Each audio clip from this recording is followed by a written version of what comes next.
something that we haven't heard about as much as I thought we would through week 1 of the preseason, the replay review procedures for pass interference. Only 14 red flags thrown in the 16 games played between Thursday and Saturday night. Chris, we need to have these flags thrown more often. We need to have more reps for this system. I know it slows down the preseason games, but we all need to get an idea of what it's going to be like. The coaches need to know. The fans need to know. The media needs to know. Al Riveron needs the reps.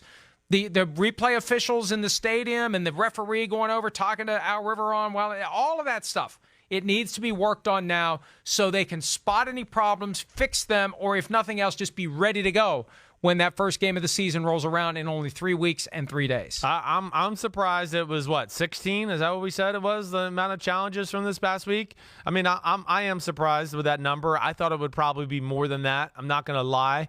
I hear what you're saying. I mean, I don't want it. I don't want to see it because I don't want it to slow down and bog the games down, even in the preseason. Hey, the preseason games, they're not the most exciting things to watch on all of television history anyways. So to have that aspect of it can be a little annoying, but I understand your point. And the more that these plays are challenged, the more we can flush out these unintended consequences, like the play we talked about during the show today, which was, of course, that Kansas City Chiefs Cincinnati Bengals challenge to see if it was offensive pass interference. Looked like it was to me. Wasn't called. They left it on the field as an incomplete pass. And you brought up all the right questions too.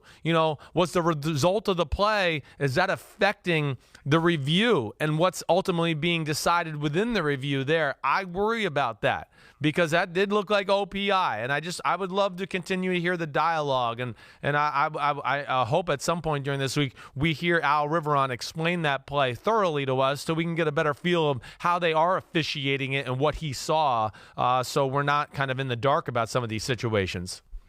Yeah, and there needs to be transparency, but there also needs to be a recognition of how human nature will factor into this. And I am firmly convinced that non-call of offensive pass interference was driven by the fact that the ball wasn't caught by the receiver.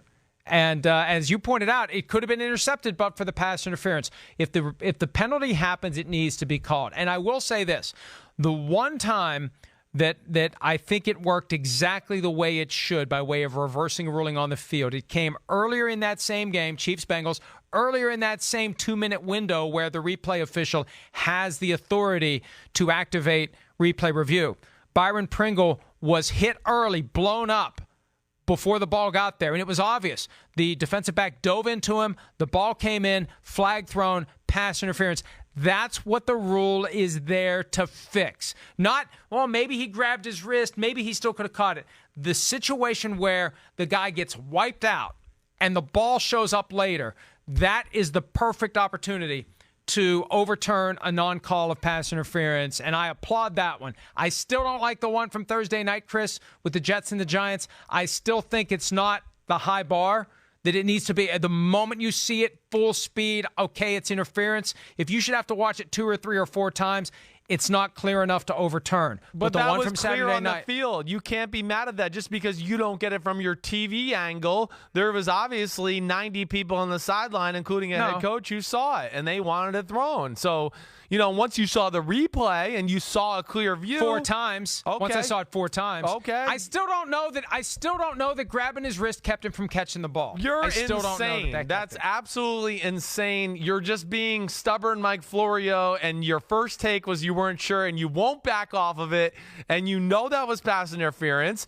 and you can't argue all the things you just argued about the Chiefs-Bengals game and then say you're not sure about that one when a guy held on to it for more than 1 count, more than 2 count, and he couldn't get his hand up there. So that was PI. Maybe I'm starting to understand why Antonio Brown refuses to change helmets. Yeah, Mr. All right, Big let's move Chest. on. Yeah, I just still think that it needs to be, before you're going to involve replay review for a subjective call, it needs to be very clear. And there need to be some that we may say, hey, you know what, it looked like interference, but it's got to be an obvious interference, like Byron Pringle pushing the guy's head, like Byron Pringle getting blown up by the Bengals defensive back. So, but again, Throw the red flag more. Here's my point. Yeah. Coaches, throw the red flag on every pass interference, call or non-call. One of the two coaches, whoever got screwed, throw the red flag. Let's work this out. Let's have more examples that we can discuss. We can flesh it out and understand how this is going to work going forward. Hi, I'm Mike Tirico, and thanks for watching.